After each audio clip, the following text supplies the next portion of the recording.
सलाम viewers, programming fundamentals के दूसरे लेक्चर के साथ कामरान अरशद हाजिर है और आज के लेक्चर में हम बात करने वाले हैं प्रोग्रामिंग की। प्रोग्रामिंग क्या है, हम किस तरह से प्रोग्रामिंग करते हैं, प्रोग्रामिंग लैंग्वेजेस होती क्या हैं और कंप्यूटर प्रोग्रामिंग लैंग्वेजेस को किस तरह से समझता है। लेकिन लेक्चर की जानिब बढ़ने से पहले चैनल का इंट्रोडक्शन।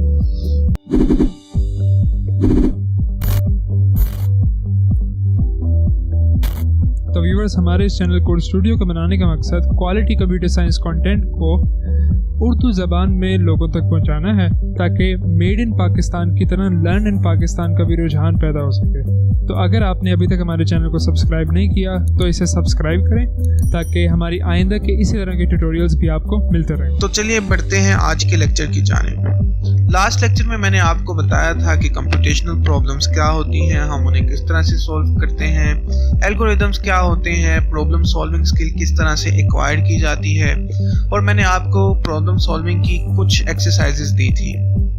क्या आपने वो एक्सरसाइजेस सॉल्व की? अगर नहीं की तो आप वापस उस वीडियो पर जाएं, उसके डिस्क्रिप्शन में आपको प्रॉब्लम्स का लिंक दिया गया है। पहले आप उन प्रॉब्लम्स को सॉल्व करें ताकि आप में प्रॉब्लम सॉल्विंग की कुछ स्किल मौजूद हो। फिर आप आइए इस लेक्चर की जानिब। आज हम बात करने वाले हैं प्रोग्रामिंग की। प्रोग्रामिंग दरअसल प्रॉब्लम सॉल्विंग को यूज करते हुए कंप्यूटर को इंस्ट्रक्ट करने का नाम है। इसमें हम जो एल्गोरिदम प्रॉब्लम को सॉल्व करने के लिए बनाते हैं उसे कंप्यूटर तक पहुंचाते हैं। दरअसल ये कंप्यूटर को इंस्ट्रक्शंस देने का नाम है। जिस तरह से आप कुकिंग में एक रेसिपी देते हैं शेफ को, शेफ उस रेसिपी के ऊपर काम करता है, उसे फॉलो करता है, इंग्रेडिएंट्स डालता है और आपको एक डिलीशियस सी डिश बनाकर देता है। इसी तरह से प्रोग्रामिंग भी इसी तरह का मजर है। यानी कि प्रोग्रामिंग में भी आप कंप्यूटर को एक सेट ऑफ इंस्ट्रक्शंस देते हैं जिसे हम कोड कहते हैं। कोड दरअसल सेट ऑफ इंस्ट्रक्शंस है जो कि हम एक कंप्यूटर को देते हैं। कंप्यूटर उस सेट ऑफ इंस्ट्रक्शंस को फॉलो करता है जिस तरह से शेफ रेसिपी को फॉलो करता है, और कंप्यूटर हमें उसकी आउटपुट फ्राहम करता है। जिस तरह से आपको सामने दिखाई गई एक मिसाल में नजर आ रहा होगा कि लेफ्ट साइड पे कुछ मैथमेटिकल या कुछ ऐसी चीजें लिखी हैं जो कि आप अभी अंडरस्टैंड नहीं करते, लेकिन घबराइए नहीं, आप जल्द ही अंडरस्टैंड कर पाएंगे। तो कंप्यूटर इन इंस्ट्रक्शंस को लेता है और इनके ऊपर प्रोसेसिंग करता है, कंप्यूटिंग करता है और उसके बाद हमें आउटपुट देता है। आप राइट साइड पे आउटपुट देख सकते हैं कि हेलो वर्ल्ड प्रिंट हो रहा है स्क्रीन पर। तो चलिए आगे बढ़ते हैं कि आखिर कंप्यूटर को प्रोग्राम किस तरह से कर सकते हैं और उसे सेट ऑफ इंस्ट्रक्शंस कैसे देते हैं। By communicating with computer. Oh wow, बिल्कुल सही आंसर, आपने बिल्कुल ठीक बताया। लगता है आपने वो कुकिंग वाले एग्जांपल को गौर से देखा होगा कि हम शेफ को रेसिपी देते हैं स्टेप्स की फॉर्म में, उसके साथ कम्युनिकेट करते हैं रेसिपी के थ्रू और वो उन्हें फॉलो करके हमें एक डिश देता है। सेम इसी तरह से हम कंप्यूटर के साथ कम्युनिकेट करेंगे, उसे सेट ऑफ इंस्ट्रक्शंस देंगे। तो कम्युनिकेट करने के लिए हमें क्या चाहिए होता है सर? Common language. ओह बिल्कुल सही जवाब। लेकिन क्या कंप्यूटर में और ह्यूमंस में कोई कॉमन लैंग्वेज है? क्या कोई ऐसी ज़बान है जो कि हम और कंप्यूटर दोनों समझ सकते हैं? क्या कंप्यूटर को इंग्लिश समझ आती है? या क्या कंप्यूटर पंजाबी बोल सकता है या उर्दू? नहीं सर, वो तो नहीं बोल सकता। तो फिर कंप्यूटर की अपनी ज़बान कौन सी है? पता नहीं। तो चलिए मैं ही बताता हूँ कि कंप्यूटर क्योंकि एक आला है, डिवाइस है, ये सर्किट से बना है और सर्किट्स में उनकी ज़बान जो है वो सिग्नल्स होती है, यानी 0 और 1s की फॉर्म में होती है। तो ये बाइनरी लैंग्वेज ही समझ सकता है। ओह वाओ, यानी कि हम बाइनरी लैंग्वेज सीख लें तो हम कंप्यूटर से कम्युनिकेट कर सकते हैं। बेटा देखो, बाइनरी लैंग्वेज इतनी आसान नहीं है। अच्छा सर, आप दिखाएं तो सही, हम मुश्किल से मुश्किल चीज कर लेते हैं। चलिए देख लेते हैं बेटा।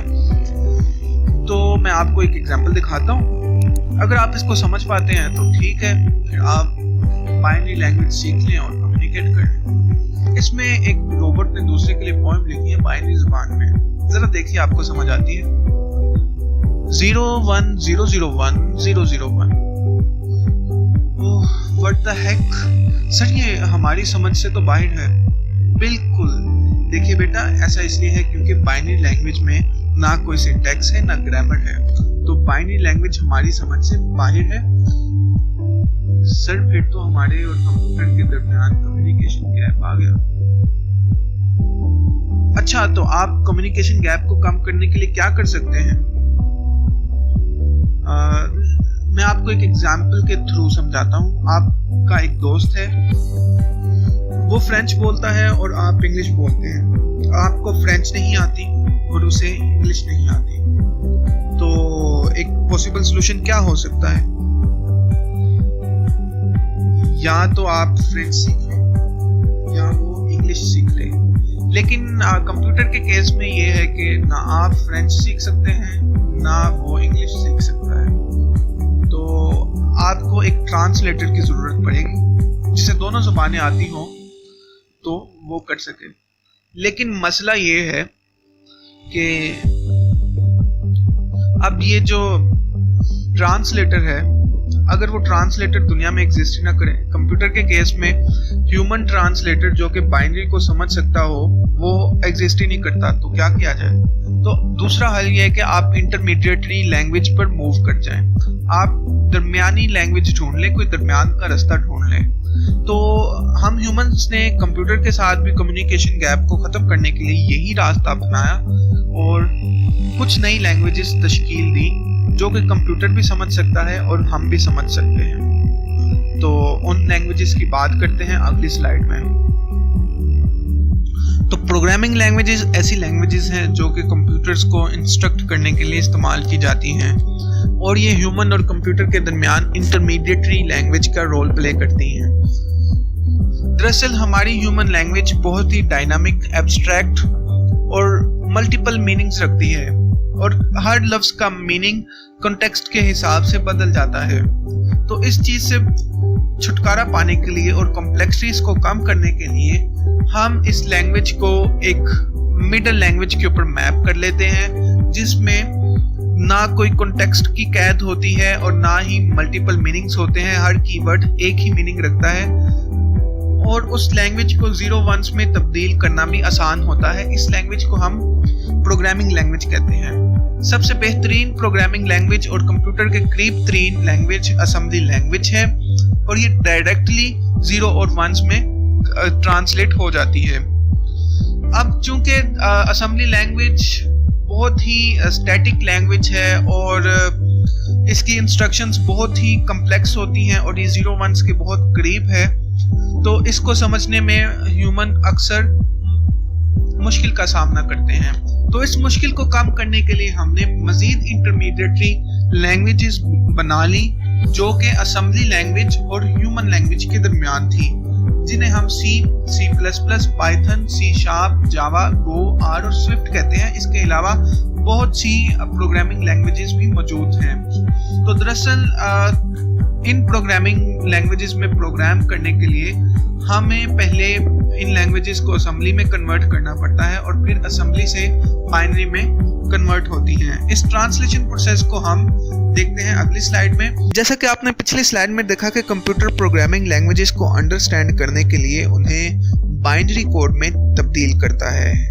ये ट्रांसलेशन का प्रोसेस कंपाइलर, असेंबलर, लिंकर और लोडर को इन्वॉल्व करता है। सबसे पहले प्रोग्रामिंग कोड प्री प्रोसेसर के पास जाता है।